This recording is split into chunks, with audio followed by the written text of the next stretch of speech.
अज्ञातवास का अर्थ है बिना किसी के संज्ञान में आए किसी अपरिचित स्थान व अज्ञात स्थान में रहना।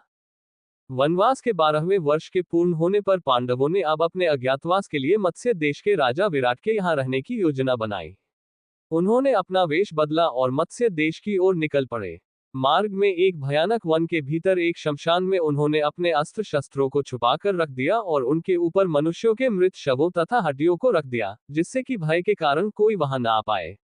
उन्होंने अपने छद्म नाम भी रख लिए, जो थे जय, जयंत, विजय, जयतसेन और जयद्वल। किंतु ये नाम केवल मार्ग के लिए थे। मत्स्य देश में वे इन नामों को बदलकर दूसरे नाम रखने वाले थे।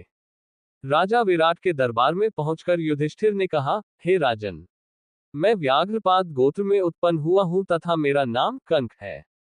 मैं द्यूत विद्या में निपुण हूं। आपके पास आपकी सेवा करने की कामना लेकर उपस्थित हुआ हूं। विराट बोले, कंक, तुम दर्शनीय पुरुष प्रतीत होते हो, मैं तुम्हें पाकर प्रसन्न हूं। अतः तुम सम्मानपूर्वक यहाँ रहो। उसके बाद शेष पांडव राजा विराट के दरबार में पहुंचे और बोले, हे राजाधिराज, हम सब पहले राजा युधिष्ठिर के सेवक थे। पांडवों के वनवास हो जाने पर हम आपके दरबार में सेवा के लिए उपस्थित हुए हैं। राजा विराट के द्वारा परिचय पूछने पर सर्वप्रथम हाथ में करछी कढ़ाई लिए हुए भीमसेन बोले, महाराज, आपका कल्याण हो। मेरा नाम बल्लभ है। मैं रसोई बनाने का कार्य उत्तम प्रकार से जानता हूँ। मैं महाराज युधिष्ठिर का रसोइया था। सहदेव ने कहा, महाराज, मेरा नाम तंतिपाल है। मैं गाय बछड़ों के नस्ल पहचानने में निपुण हूं और मैं महाराज युधिष्ठिर के गौशाला की देखभाल किया करता था। नकुल बोले, हे मत्स्याधिपति, मेरा नाम ग्रंथिक है। मैं अश्वविद्या में निपुण हूं। राजा युधिष्ठिर के यहाँ मेरा काम उनके अश्वशाला की देखभाल करना था।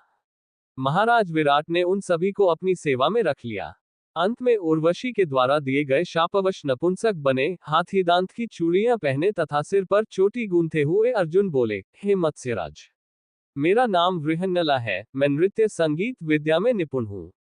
चूंकि मैं नपुंसक हूँ, इसलिए महाराज युधिष्ठिर ने मुझे अपने अंतःपुर की कन्याओं को नृत्य और संगीत सिखाने के लिए नियुक्त किया था।